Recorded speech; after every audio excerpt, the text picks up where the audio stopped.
Parents, stop bagi anak konsum konten Indonesia dekat YouTube. Makin ramai dah terikut-ikut guna bahasa Indonesia berbanding bahasa Melayu. So, anda kena ubah algoritma tu balik. Yang pertama, tukar setting location dan language. Tekan ikon profil ni, pilih settings, pilih general, tukar location kepada Malaysia dan tukar language kepada Malay. Lepas tukar, tutup dan buka balik YouTube, algoritma akan start sesuaikan cadangan konten dalam tempoh beberapa hari. Baru-baru ini kita melihat fenomena yang cukup mengherankan di Malaysia. Banyak pihak termasuk para influencer dan orang tua yang tampak gelisah dan mengajak untuk memboikot penggunaan bahasa Indonesia. Mereka meminta agar perangkat diatur kembali ke bahasa Melayu dan membatasi paparan bahasa kita. Kalau lo ngaku cinta Garuda, buktikan dukunganmu dengan klik subscribe sekarang juga. Jangan mau kalah sama bocil yang udah langganan ya. Ini. Oh, cool. Belakangan ini, media sosial kembali diramaikan dengan perdebatan antara sebagian warganet Indonesia dan Malaysia. Kali ini, perhatian publik tertuju pada munculnya seruan dari sejumlah pengguna media sosial di Malaysia yang mengajak masyarakat untuk memboikot konten-konten berbahasa Indonesia. Seruan tersebut langsung memancing berbagai reaksi, baik dari kalangan warga Malaysia sendiri maupun dari netizen Indonesia yang merasa terkejut dengan ajakan tersebut. Fenomena ini pun menjadi perbincangan hangat di berbagai platform digital. Banyak yang mempertanyakan alasan dibalik munculnya seruan boikot tersebut dan apakah benar gerakan tersebut mendapat dukungan luas dari masyarakat Malaysia? Menurut sejumlah unggahan yang beredar, ajakan memboikot konten berbahasa Indonesia muncul karena sebagian pengguna media sosial menilai dominasi konten Indonesia di platform digital semakin besar. Mulai dari video hiburan, podcast, musik, film, hingga konten edukasi, banyak kreator Indonesia yang berhasil menarik perhatian penonton dari berbagai negara, termasuk Malaysia. Tidak sedikit warganet Malaysia yang mengaku algoritma media sosial mereka dipenuhi oleh konten berbahasa Indonesia. Sebagian dari mereka merasa hal tersebut membuat konten lokal Malaysia menjadi kurang mendapat perhatian. Namun di tengah seruan boikot tersebut, banyak pula warga Malaysia yang justru tidak sepakat. Mereka menilai bahwa media sosial merupakan ruang terbuka yang memungkinkan masyarakat bebas memilih konten yang ingin ditonton. Menurut mereka, kualitas dan kreativitas seharusnya menjadi faktor utama, bukan asal negara atau bahasa yang digunakan. Parents, stop bagi anak konsum konten Indonesia dekat YouTube. Makin ramai dah terikut-ikut guna bahasa Indonesia berbanding bahasa Melayu. So, anda kena ubah algoritma tu balik. Yang pertama, tukar setting location dan language. Tekan ikon profil ni, pilih settings, pilih general, tukar location kepada Malaysia dan tukar language kepada Malay. Lepas tukar, tutup dan buka balik YouTube, algoritma akan start sesuaikan cadangan konten dalam tempoh beberapa hari. Yang kedua, guna fungsi Don't Recommend Channel. Bila video atau shorts Indonesia muncul, tekan 3 titik ni, klik Don't Recommend Channel. Ulang step ni untuk setiap konten yang anda jumpa. Kalau masih jumpa, elakkan marah atau larang anak berlebihan. Guide anda untuk faham perbezaan penggunaan perkataan untuk kedua-dua bahasa sambil tonton, sambil belajar. Ketiga, gantikan screen time dengan aktiviti lain. Boleh cuba ajak anak main Lego, melukis dan berwarna, baca buku cerita bahasa Melayu, tolong masak dengan family, bermain dekat luar rumah dan buat aktiviti pendidikan yang interaktif. Parents kat luar sana, ada tips lain tak yang boleh bantu kurangkan masalah ni? Padahal jika kita melihat negara tetangga lain seperti Brunei atau Singapura, mereka justru bersikap sangat wajar dan terbuka.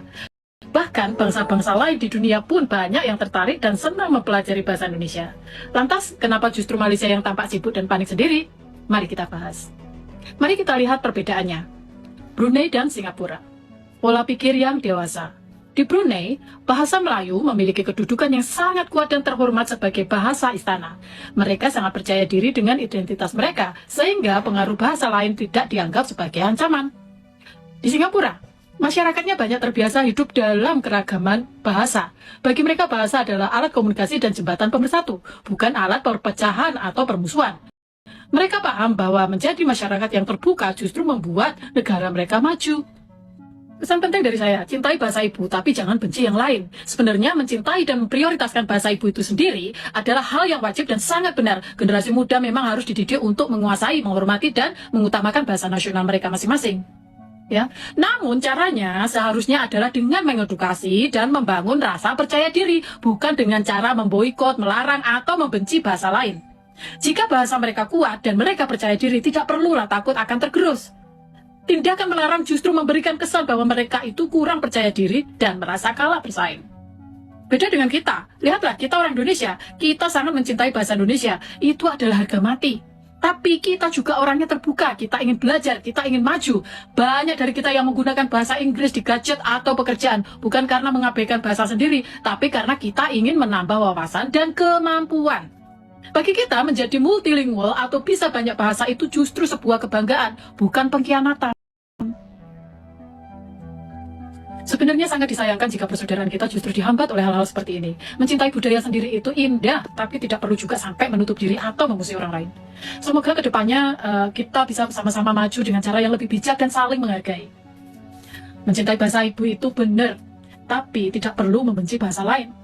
Mengapa Brunei dan Singapura bisa bersikap lebih dewasa, sementara kalian Malaysia justru sibuk memboikot ini dan itu? Konyol kan?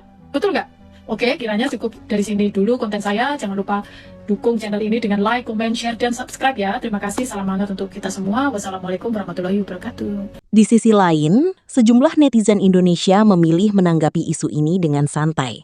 Mereka berpendapat bahwa persaingan di dunia digital merupakan hal yang wajar, dan setiap kreator harus terus meningkatkan kualitas karya agar mampu bersaing secara sehat. Para pengamat media juga menilai bahwa fenomena seperti ini tidak bisa dilepaskan dari perkembangan industri kreatif Indonesia yang dalam beberapa tahun terakhir mengalami pertumbuhan pesat. Banyak kreator Indonesia berhasil menembus pasar internasional dan memperoleh jutaan penonton dari berbagai negara di Asia Tenggara. Popularitas musik Indonesia, film, serial, hingga konten YouTube yang semakin mendunia membuat pengaruh budaya Indonesia di kawasan regional semakin kuat. Hal tersebut tentu menjadi bagian dari dinamika persaingan industri kreatif yang terjadi secara alami. Meski demikian, banyak pihak berharap agar perbedaan pandangan di media sosial tidak berkembang menjadi sentimen negatif yang lebih luas. Sebab hubungan Indonesia dan Malaysia telah terjalin sangat lama, baik dari sisi ekonomi, budaya, pendidikan, maupun hubungan antar masyarakatnya. Sebagian warga Malaysia sendiri justru mengaku menikmati berbagai konten dari Indonesia. Mereka mengikuti perkembangan musik Indonesia, menonton sinetron dan film Indonesia, hingga menjadi penggemar sejumlah YouTuber dan podcaster Indonesia. Sebaliknya, masyarakat Indonesia juga banyak yang menikmati karya-karya dari Malaysia. Karena itu, munculnya seruan boikot dari sebagian kecil pengguna media sosial tidak serta-merta mencerminkan pandangan seluruh masyarakat Malaysia. Di era digital seperti sekarang, perbedaan pendapat memang sering muncul dan terkadang menjadi viral karena cepatnya penyebaran informasi di internet. Pada akhirnya, banyak netizen dari kedua negara berharap agar media sosial dapat menjadi sarana untuk mempererat hubungan dan saling mengenal budaya masing-masing, bukan justru memperuncing perbedaan. Persaingan dalam industri kreatif seharusnya menjadi motivasi untuk menghadirkan karya yang lebih berkualitas dan inovatif.